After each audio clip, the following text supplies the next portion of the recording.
সাকিব আল হাসান তার পুরো ক্যারিয়ারে কখনো অস্ট্রেলিয়ার মাটিতে টেস্ট খেলেননি।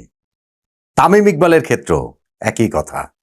মুশফিকুর রহিম ক্যারিয়ারের এই সায়ান্নে এসে সেই সুযোগটা তিনি পাচ্ছেন অবশেষে। এই একদিক থেকে সাকিব তামিমদের চেয়ে মুশফিক নিজেকে একটু ভাগ্যবান মনে করতে পারেন। আবার একই সঙ্গে ভাগ্যবান আমি পজিটিভ সেন্সেই বলছি যে এতদিন ধরে তিনি খেলছেন, তিনি নিজেকে ফিট রেখেছেন, এখনো তিনি বাংলাদেশ টিমে কন্ট্রিবিউট করছেন, ফলে সেইটারই এক অর্থে পুরস্কার স্বরূপ অস্ট্রেলিয়ার মাটিতে টেস্ট খেলার সুযোগ এই মুশফিকুর রহিম পাচ্ছেন।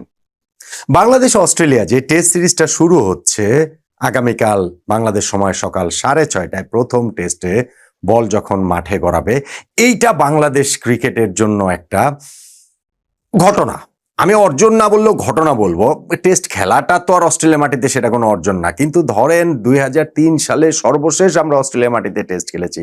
23 বছর পর আবার যখন সেই দেশে টেস্ট ম্যাচ খেলতে নামছে বাংলাদেশ, সেইটা নিঃসন্দেহে একটা ঘটনা। প্রশ্ন হচ্ছে এই ঘটনাটাতে বাংলাদেশ আসলে কিভাবে রিয়েক্ট করবে। অস্ট্রেলিয়া মাটিতে টেস্ট খেলার রোমাঞ্চ রয়েছে, কিন্তু সেইখানটাতে আমরা কি অস্ট্রেলিয়ার সঙ্গে চোখে চোখ রেখে লড়াই করতে পারবো? খেলাটাকে কি আমরা প্রতিদ্বন্দ্বিতা করে তুলতে পারবো? বাংলাদেশের এই টেস্ট টিমটার উপরে কি সেই ভরসা রাখা যায়? নাজমুল হোসেন শান্তর প্রেস কনফারেন্সে তিনি যতটা কনফিডেন্ট ছিলেন, মাঠেও কি ওই রকম আত্মবিশ্বাসী ক্রিকেটটা বাংলাদেশের ছেলেরা খেলতে পারবে কিনা, এবং কোন একাদশ নিয়ে খেলবে? অস্ট্রেলিয়া তো তাদের একাদশ ঘোষণা করে দিয়েছে, আমাদের সম্ভাব্য সেরা একাদশটা কেমন হতে পারে, সবকিছু মিলিয়ে আলোচনাটা একটু করতে চাই। দেখুন, অস্ট্রেলিয়া মাটিতে বাংলাদেশ টেস্ট ম্যাচ খেলবে, এইটাই একটা রোমাঞ্চের জন্য যথেষ্ট ব্যাপার। যেটা বলছিলাম, 23 বছর ধরে আমরা সেইখানটাতে খেলি না, কিন্তু ওইখানটাতে আমরা কিরকম পারফর্ম করব সেই জায়গাটাতে বারবার প্রশ্নবোধক চিহ্ন হিসেবে দাঁড়িয়ে যায় বাংলাদেশের অধারাবাহিকতা। বাংলাদেশের ক্রিকেটাররা যেমন অধারাবাহিক, আমাদের টিমের পারফরমেন্স অধারাবাহিক, এবং আমাদের অন্য ফরম্যাটে যেমন টেস্ট ফরম্যাটেও তেমন। টেস্টে এই বাংলাদেশ পাকিস্তানের বিপক্ষে ঘরের মাটিতে আমরা 2টা টেস্টই কি রোমাঞ্চকর ভাবে জিতে নিলাম। তার আগে আয়ারল্যান্ডের বিপক্ষেও যদি 2টা টেস্ট জয় ধরেন, তাহলে টানা 4টা টেস্ট ম্যাচ আমরা জিতেছি। আচ্ছা, আয়ারল্যান্ডটা বাদ দেন, পাকিস্তানের ভাই যতই পাকিস্তান দুর্বল হয়ে যাক, আগের মতো না থাকুক, কিন্তু তাদের বিপক্ষে টেস্ট ম্যাচ জেতাটা ম্যাটার করে। তো আমরা 2 বছর আগে পাকিস্তানের মাটিতে গিয়ে ওদেরকে 2-0 হারিয়ে এসেছি, এইবার ঘরের মাটিতে পাকিস্তানকে 2-0 হারালাম।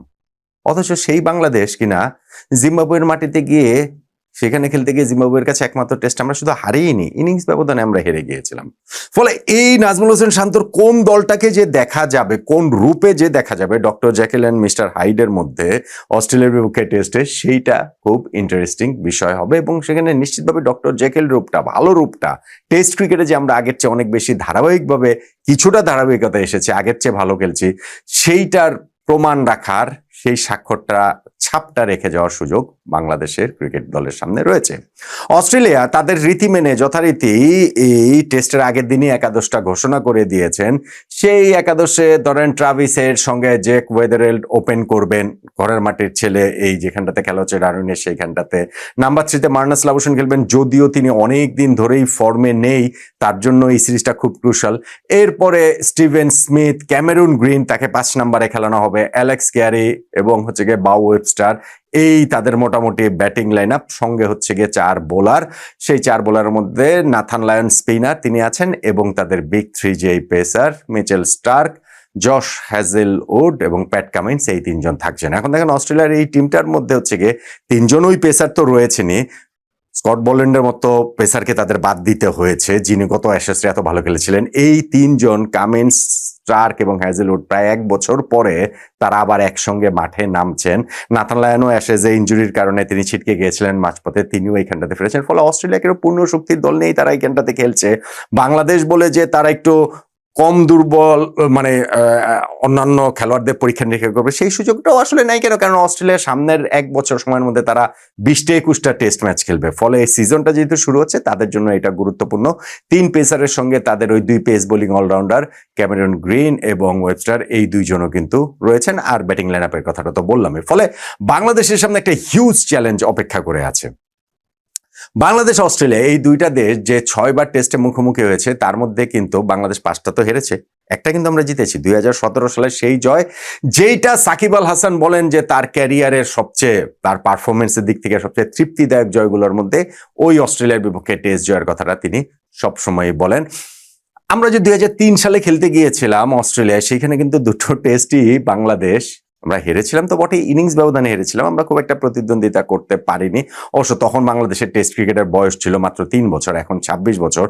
অবশ্য এইখানটা তো আপনি বলতে পারেন যে আসলে কতটুকু উন্নতি আমরা এই জায়গাটাতে করেছি। ওই যে বললাম যে পাকিস্তানের সঙ্গে আমরা তাদেরকে হারিয়ে দেই, হোয়াইট ওয়াশ করে দেই, কিন্তু আবার জিম্বাবুয়ের কাছে গিয়ে আমরা হেরে যাই। ফলে ওই অধারাবাহিকতা জায়গাটাতে রয়েছে। অস্ট্রেলিয়ার সঙ্গে বাংলাদেশের কিন্তু আরো একটা খুব দুর্দান্ত ম্যাচের স্মৃতি, টেস্ট ম্যাচের স্মৃতি রয়েছে, 2006 ফতুল্লা টেস্ট, যেইটা আসলে বাংলাদেশ জিততে পারতো, জিততেই পারতো। আসলে ওইখানটাতে আমরা একটুর জন্যই আসলে আমরা ওই যে রিকি পন্টিংয়ের একটা দুর্দান্ত ইনিংস, সেই ইনিংসটার কারণে শেষ পর্যন্ত আমরা ম্যাচটা হেরে গিয়েছিলাম। এখন আমরা যে টেস্ট ম্যাচটা খেলতে যাচ্ছি এইখানটাতে, আমাদের ক্যাপ্টেন নাজমুল হোসেন শান্ত প্রেস কনফারেন্সে খুবই আত্মবিশ্বাস নিয়ে বলেছেন যে 5 দিনে আমরা ভালো ক্রিকেট খেলতে চাই, আমাদের সেই ভালো ব্যাটসম্যানদের রান করার টার্গেটটাও তিনি দিয়েছেন। আমরা আসলে কোন একাদশ নিয়ে এইখানটাতে খেলবো? প্রথমত ওপেনিং এর যে জায়গাটা, সেইখানটাতে সাদমান ইসলাম, তানজিদ হাসান, তামিম এবং সৌম্য সরকার, এই 3 জনের মধ্যে 2 জনকে খেলানো হবে। সেই 2 জন কারা হবে টিম ম্যানেজমেন্টের ডিসিশন নেওয়া রয়েছে। আমার কাছে যেটা মনে হয় যে তানজিদ হাসান, তামিম তিনি খেলবেন। এখন সাদমান নাকি সৌম্য, এইটা একটু ডিসিশনের ব্যাপার। আমরা প্রস্তুতি ম্যাচের কথা কি বলবো, সেখানে তো সেকেন্ড ইনিংসে আমরা 54 রানে অল আউট হয়ে গিয়েছিলাম, কিন্তু সেইখানটা তো আমরা দেখেছি সৌম্য ফার্স্ট ইনিংসে 8 নম্বরে ব্যাটিং করেছেন, সেকেন্ড ইনিংস আবার একটু উপরের দিকে উঠে থাকে 4 নম্বরে ব্যাটিং করানো হয়েছে, যদিও কোনোটাতেই তিনি সফল হননি। ফলে ফার্স্ট চয়েস ওপেনার যে সৌম্য সরকার না, সেটা বোঝা যাচ্ছে। হয়তো বা এইখানটাতে তানজিদ হাসান, তামিমের সঙ্গে সাদমানি বাংলাদেশের ইনিংস ওপেন করবেন, অথবা যদি এইখানটাতে সাদমানকে বসিয়ে রাখা হয়, সেক্ষেত্রে হয়তো বা সেই সৌম্যর সুযোগটা থাকবে। আমাদের এরপরের ব্যাটিং লাইন আপের জায়গাটা সলিড জায়গা রয়েছে। সলিড এই সেন্সে যে ধরেন হচ্ছে গিয়ে মমিনুল হক সৌরভ, নাজমুল হোসেন শান্ত, মুশফিকুর রহিম এবং লিটন দাস, এই 4 জন খেলবেন। লিটন দাসকে টেস্ট ম্যাচ শুরু হওয়ার আগের দিন ফিট ডিক্লেয়ার করা হয়েছে, সো প্রথম টেস্টের একাদশে তিনি ঢুকে যাচ্ছেন সেটা নিশ্চিতভাবেই। এবং এই দলের সঙ্গে থাকা জাকের আলী অনেক, তিনি দেশে ফিরে আসছেন, এ দলের সিরিজ খেলবেন। আরেক পেসার ইনফ্যাক্ট হচ্ছে গিয়ে মুশফিক হাসান, তিনিও ফিরে আসছেন। শরীফুল তিনি দলের সঙ্গে গিয়ে যোগ দিচ্ছেন সেকেন্ড টেস্টের জন্য, ফার্স্ট টেস্টে না। কিন্তু এই যে লিটন দাস যে খেলছেন, ফিরছেন একাদশে, সেইটা বাংলাদেশের জন্য অবশ্যই একটা স্বস্তির বিষয়। নাম্বার 7-এ মেহেদী হাসান মিরাজ খেলবেন, যিনি আসলে টেস্টে আমি মনে করি একটা ট্রু অলরাউন্ডার রোলটাই তিনি প্লে করেন। প্রস্তুতি ম্যাচটাতেও তিনি সেঞ্চুরি করেছেন, বাংলাদেশের ব্যাটসম্যানদের মধ্যে বলার মতো পারফর্ম তিনি এখানটাতে করেছেন। সঙ্গে আমাদের এখানে যদি বোলিং লাইন আপটাতে দেখি, মিরাজের সঙ্গে আমার মনে হয় যে বাংলাদেশ আসলে এখানে সেকেন্ড স্পিনার খেলাবে, তাইজুলকেই খেলাবে।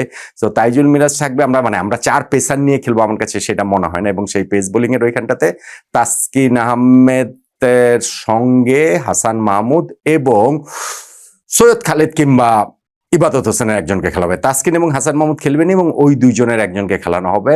শেষ পর্যন্ত গিয়ে ওইখানটাতে খালেদ নাকি ইবাদত, এই ডিসিশনটা টিম ম্যানেজমেন্টকে আসলে নিতে হবে। সো ফাইনালি গিয়ে আমাদের একাদশটা এইরকমই দাঁড়াচ্ছে। আপনি মিরাজ সহদুল্লাহ 7 জন ব্যাটসম্যান এবং সঙ্গে আমাদের 5 বোলার মধ্যে 2 স্পিনার এবং 3 পেস বোলার, এই একাদশটা নিয়েই হয়তোবা আমরা অস্ট্রেলিয়ার সঙ্গে মুখোমুখি হচ্ছি। যেটা বলছিলাম, বাংলাদেশ সময় সকাল 6:30টায় শুরু হবে। খুবই রোমাঞ্চ নিয়ে আমরা সবাই অপেক্ষায় থাকবো। অন্তত বাংলাদেশ যেন এখানটাতে লড়াই করতে পারে।